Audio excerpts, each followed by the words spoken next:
నమస్కారం. లక్ష్మి చెప్పే కథలకు స్వాగతం. వీణులతో వీక్షించటానికి సిద్ధం కండి.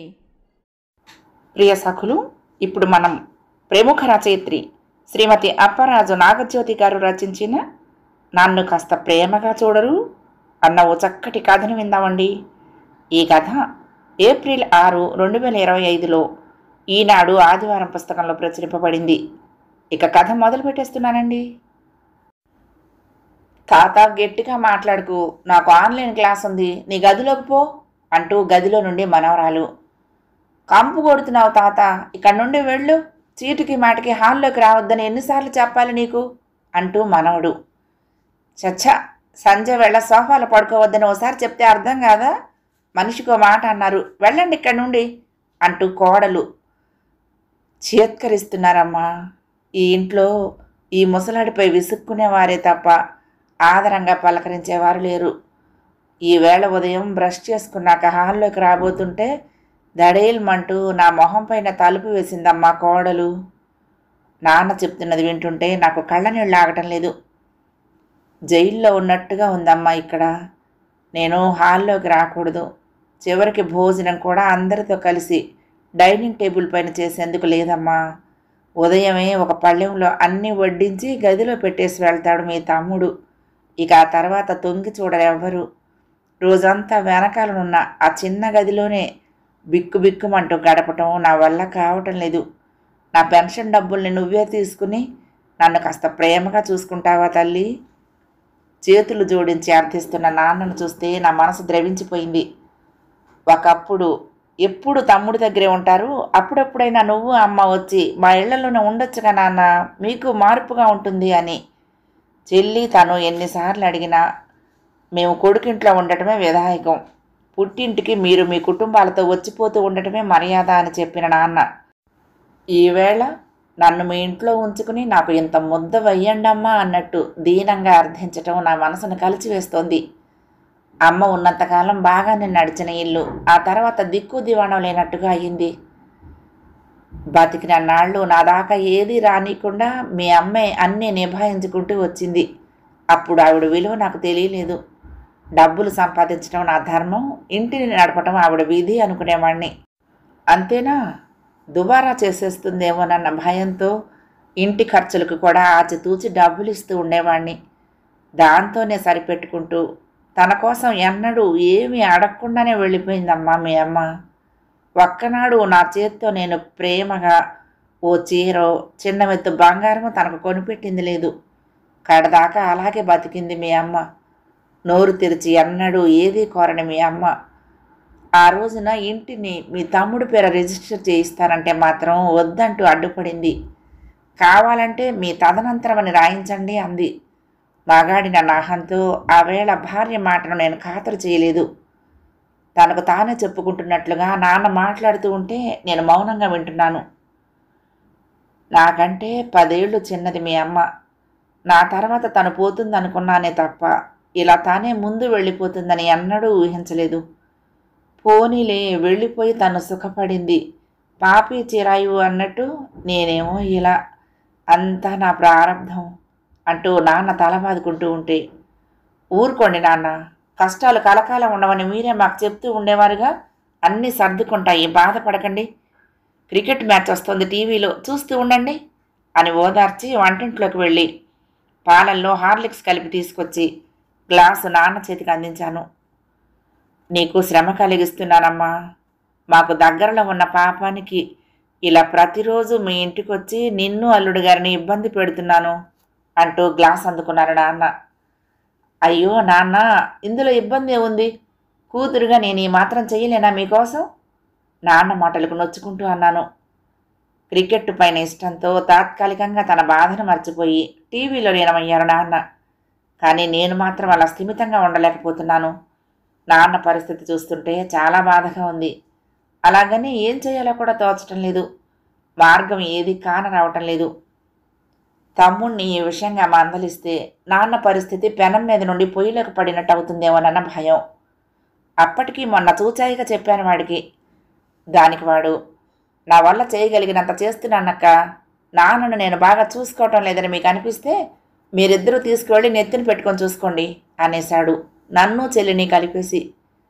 ఇంకా గట్టిగా ఏమైనా అన్నానంటే ఆ పిసరంత బంధము పుటుక్కున తెగిపోతుందని మౌనంగా ఉండిపోయాను. నిజానికి నాన్నను నా వద్దే ఉంచుకోవాలని నాకు ఉంది. కానీ అందుకు మా వారు సుముఖంగా లేరు. మా అమ్మా నాన్నల్ని చూడటం కొడుకుగా నా బాధ్యత కాబట్టి వాళ్ళని చివరిదాకా నా వద్దే పెట్టుకొని చూసుకున్నాను. ఈ ఇంటి కోడలిగా, నా భార్యగా నా మాటను గౌరవించి నువ్వు వాళ్ళకి అన్నీ ఓపికగా చేశావు. అమ్మ పోయిన ఈ 4 మాసాల నుండేగా నీకు కాస్త ఖాళీ చిక్కింది. ఇప్పుడు నీకు వయసైపోయింది, ఆరోగ్యం అంత బాగాలేదు. మళ్ళీ మీ నాన్న బాధ్యతను నెత్తిన పెట్టుకుని అనవసరంగా హైరాణ పడకు. మీ తమ్ముడు మరదలు చిన్నవాళ్ళు, వయసులో ఉన్నారు. వాళ్ళ ఒంట్లో ఓపిక, శక్తి ఉన్నాయి. వాళ్ళ పిల్లలకి వాళ్ళు పైనుండి కింద దాకా అన్ని దగ్గరుండి చేసుకోవటం చూస్తూనే ఉన్నాంగా. అదే ఓపిక, శ్రద్ధ కన్న తండ్రి పట్ల కూడా ఉండాలి. అంతేగాని నేను ఇంతే చేస్తా, లేదంటే మీ పైన వదిలేస్తా, మీరే చేసుకోండి అనటం కరెక్ట్ కాదు. కోట్ల విలువ చేసే ఇంటిని తన పేరిట రాయించుకునే సమయంలో మీ తమ్ముడికి అక్క చెల్లెళ్ళు గుర్తుకు రాలేదు. కానీ బాధ్యత విషయానికి వస్తే మాత్రం వెంటనే పనిచేసేందుకు సిద్ధమైపోయాడు. తల్లిదండ్రుల్ని చూడటం కొడుకుగా అతని కర్తవ్యం. అతని కష్టాలు అతన్ని పడని. ఎవరిని సంప్రదించకుండా బతికుండగానే ఇంటిని కొడుక్కు రాసి చేయటం మీ నాన్న చేసిన అతిపెద్ద పొరపాటు. అందుకు పరిహారం చెల్లించుకోక తప్పదు మరి అన్నారాయన. ఆయన మాటలు కఠోరంగానే ఉన్నా వాటిలో దాగున్న సత్యం నన్ను నోరెత్తనివ్వలేదు. ఇంతలో సెల్ ఫోన్ మోగితే స్క్రీన్ పైన ఉన్న చెల్లి పేరు చూసి ఫోన్ ఎత్తగానే నాన్న ఎలా ఉన్నారక్క అని అడిగింది అది. ఏం చెప్పమంటావులే చిన్ని, నాన్న చాలా ఒత్తిడికి లోనవుతున్నారు అంటూ మెల్లిగా నాన్న పరిస్థితి వివరించాను. నాన్నని వాళ్ళు అసలు ఆ ఇంట్లో సభ్యుడిగా గుర్తించడం లేదే, నాకేం చేయాలో పాలుపోవటం లేదు చిన్ని అంటూ నాన్న బాధ్యత తీసుకునే విషయంలో మా వారి అభిప్రాయాలు కూడా ఏమీ దాచకుండా చెప్పేశాను. ఫోన్లో కొద్ది క్షణాల దాకా మౌనం రాజ్యం వెళ్ళింది. అక్క 4 రోజుల క్రితం అన్నయ్యతో మాట్లాడినప్పుడు నాన్న ప్రస్తావన వచ్చింది. నాన్నకెప్పుడు హాల్లో సోఫాలో కూర్చోటమే అలవాటు కదా, ఇప్పుడు కూడా అలాగే హాల్లో తిరగనివ్వచ్చు కదా అని నేనంటే, హాల్లో తిరుగుతూ పెద్ద గొంతుతో మాట్లాడుతూ ఉంటే పిల్లల ఆన్లైన్ క్లాసులకు ఇబ్బందిగా ఉంటుందని, వదినకు ఓసిడి కాబట్టి ముతక పంచ మాసిపోయిన కండవా వేసుకుని ఇంట్లో తిరుగుతున్న నాన్నను చూస్తూ ఉంటే ఆవిడకు చిరాకుతో తలనొప్పి వస్తోందని అంటూ ఇలానే అక్క ఇంకా ఏవేవో చెప్పాడు అన్నయ్య. ఆ మాటలకు నాకు ఒళ్ళు మండిపోయి కుక్క పిల్ల హాల్లో తిరుగుతూ సోఫాలో గంతులిస్తూ ఉంటే దాని బొచ్చు ఇల్లంతా రాలుతూ ఉంటే వదినకి పర్వాలేదా మరి అని నేను అన్నాను. ఇంతకంటే బాగా చూసుకోవటం నా వల్ల కాదు. మీ ఇద్దరిని నాన్న పండుగలకు పిలిచి పుట్టింటి సారే అంటూ 5 లక్షలు ఇచ్చాడుగా, కాబట్టి నాన్న బాధ్యత మీరు సమానంగా పంచుకోవచ్చు అనేశాడు. మాకిచ్చిన 5 లక్షలు నీకిచ్చిన 2 కోట్ల ఇల్లు ఒకటేనంటావా అని కోపంగా నేను అడిగిన దానికి వాడు టాపీమని ఫోన్ పెట్టేశాడక్క చెప్పింది. చచ్చా, ఏం మాటలే అవి. కేవలం డబ్బులు ఇస్తేనే తల్లిదండ్రుల్ని బాగా చూసుకోవటం ఏంటి అసహ్యంగా, వింటే నాన్న చాలా బాధపడతారు అన్నాను. నువ్వన్నది నిజమేలే అక్క, కానీ ఏమైనా నాన్న ఆ ఇంటిని వాడి పేరున రాసేసి ఉండకపోతే కనీసం ఇల్లు పోతుందేమోనన్న భయమైనా ఉండేది వాళ్లల్లో. ఏమిటో మనుషుల మధ్యన చివరకు మిగిలేది కేవలం ఆర్థిక సంబంధాలేనేమో అనిపిస్తోంది అంది దిగులుగా. వాతావరణం వేడెక్కుతోందని నేనే ఇంక మాట మారుస్తూ, మా ఆడపడుచు కూతురి పెళ్లి కుదిరిందే, పై నెల 23న వైజాగ్లో చేస్తున్నారు. పెళ్లికి 10 రోజుల ముందర రావాల్సిందేనని మరీ చెప్పారు. ఒక్కగానొక్క మేనకోడల వివాహం దగ్గరుండి జరిపించాలని ఈయనకి ఉంది. అన్ని రోజుల పాటు మేము వెళ్తే ఇక్కడ నాన్నను పలకరించే దిక్కులేక మరింత ఒంటరి అవుతారేమోనని ఆలోచిస్తున్నాను అన్నాను. అలాగైతే ఆఫీసులో ఏదోలా మేనేజ్ చేసుకుని ఆ టైంకి నేను అక్కడికి వస్తాను లేక, మీరు పెళ్లికి వెళ్ళి తిరిగి వచ్చేదాకా నాన్నకు తోడుగా ఉంటాను, నాకు నాన్నని చూడాలనిపిస్తోంది అన్న చిన్ని మాటలకి నాకు కాస్త నిశ్చింతగా అనిపించింది. 15 రోజుల తర్వాత, అక్క మీరు పెళ్లికి ఎప్పుడు బయలుదేరుతున్నారో చెప్తే నేను టిక్కెట్లు బుక్ చేసుకుంటాను, వర్క్ ఫ్రమ్ హోమ్ చేసేందుకు మా బాస్ పర్మిషన్ తీసేసుకున్నా అని చెప్తున్న చిన్ని మాటల్ని మధ్యలోనే ఆపేశాను. నువ్వు వెంటనే రావాల్సిన అవసరం లేదు చిన్ని, నీ వీలు చూసుకునేరా. ఈ మధ్య ఇక్కడ చాలా మార్పులు వచ్చాయి. ఏమైందో తెలియదు కానీ నాన్నని వదిన నెత్తిని పెట్టుకుని చూసుకుంటోందంటే అతిశయోక్తి కాదు. హాల్లో సోఫాలో కూర్చొని హాయిగా టీవీ చూసుకుంటూ పేపర్ చదువుకుంటూ కాలక్షేపం చేస్తున్నా నాన్నను చూస్తూ ఉంటే మనసుకు చాలా శాంతిగా ఉంటుంది అన్నాను. నిజమా అక్క? నమ్మలేకపోతున్నా. మొత్తానికి కథ సుఖాంతమైందన్నమాట అంది చిన్ని ఆనందంగా. అన్నట్టు చిన్ని, నీకు మన శంకరం పెదనాన్న గుర్తున్నాడా అడిగాను. ఎందుకు గుర్తులేదు? నాన్నగారి పెద్దమ్మ కొడుకు. అప్పట్లో మనం విజయవాడలో ఉండే రోజుల్లో మన ఇంటికి వారానికి 2 సార్లైనా వచ్చేవాడుగా. వస్తూ తినేందుకు ఏదో ఒకటి తెచ్చి మన చేతిలో పెడుతూ ఉండేవాడు. ఒక్కోసారి ఏదైనా తినాలనిపించినప్పుడు శంకరం పెదనాన్న వస్తే బాగుండు అనుకునేవాళ్ళం కదే అంటూ పాత రోజులు గుర్తుకు తెచ్చింది చిన్ని. అవునే, ఆయనే. ఈ మధ్యన ఏదో పని మీద ఇక్కడికి వచ్చారు. అదేమిటే బుజ్జి, మీ నాన్న అంత డీలా పడిపోయాడు? వాడు ఇదివరకటి మారుతిలో అస్సలు లేడు.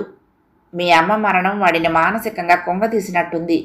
దానికి తోడు ఆ ఇంట్లో ఆదరణ కూడా కరువైనట్లు అనిపించింది. ఏమైనా భార్య ఉన్నప్పుడు మగవాడికి జరిగే భోగం వేరు అంటూ బాధపడ్డారు. ఆయన నాన్న చాలా క్లోజ్గా ఉండేవాళ్ళు కాబట్టి నాన్న పరిస్థితి చాలా తొందరగానే అంచనా వేసినట్టున్నారు ఆయన. అందుకే ఆయన వద్ద నాకేమీ దాచాలనిపించక ఉన్నదున్నట్లు చెప్పేశాను. నేను ఆ ఇంట్లో కూర్చున్న అరగంటలో మీ తమ్ముడు మరదల వరుస బాగానే గమనించానులే.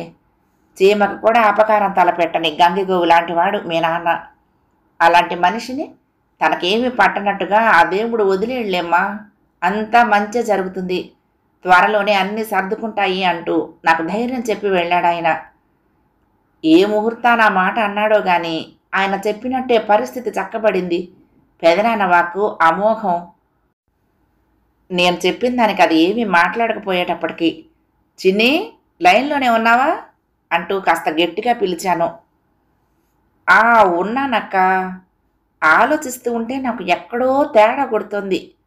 అసలు అన్న వదినల్లో మార్పుకి కారణం శంకరం పెదనాన్నేనేమోనని నా డౌటు. కాదు కాదు, నిస్సందేహంగా ఆయనే. ఆయన ఘటికుడు. ఖచ్చితంగా ఏదో మాటలు గారడీ చేసి వాళ్ళని మార్చేసి ఉంటాడు అంది. చిన్ని ఎప్పుడూ చాలా తెలివిగా ఆలోచిస్తుంది. అది చెప్పినట్లే జరిగుండొచ్చు బహుశా. నిజమేనే. ఆ తర్వాత 2 సార్లు పెదనాన్న వచ్చి వెళ్ళినట్టుగా నాన్న చెప్పారు అని నేను అంటూ ఉండగానే శంకరం పెదనాన్న నుండి ఫోన్ కాల్ వచ్చింది. చిన్ని, శంకరం పెదనాన్న ఫోన్ చేస్తున్నారే అన్నాను. ఆయనకు 100 ఏళ్ళ ఆయుష్ అక్క, కాన్ఫరెన్స్ కాల్లో పెట్టు అంది చిన్ని. రొటీన్ క్షేమ సమాచారాలు అయ్యాక, ఏమే చిన్ని, 4 రోజుల క్రితం మీ నాన్నను కలిసినప్పుడు చిన్నప్పటి నీ అల్లరిని గుర్తు చేసుకుని తెగ నవ్వుకున్నాడు. అక్క అన్నయ్య ఇక్కడే ఉన్నారు కాబట్టి ఆయనకు వాళ్లపైన బెంగలేదు. దూరంగా ఉన్న నిన్నే ఎక్కువగా తలుచుకుంటున్నారు. నీకు వీలైనప్పుడల్లా, కాదు కాదు, వీలు చేసుకుని మరీ వచ్చి నాన్నను చూసి వెళ్తూ ఉండమ్మా. ఈ వయసులో కన్నబిడ్డల్ని కళ్ళారా చూసుకోవటానికి మించి వాడికి కావలసిందేముంది చెప్పు. మాది వచ్చే ప్రాణం పోయే ప్రాణమే. పిల్లల పలకరింపులే మాకు ప్రాణం పోసేది అన్నాడు. పెదనాన్న మాటలకు మేమిద్దరం చాలా ఎమోషనల్ అయ్యాము. చిన్ని అయితే ఏడ్చేసింది. నువ్వు చెప్పింది నిజమే పెదనాన్న, తప్పకుండా వస్తాను.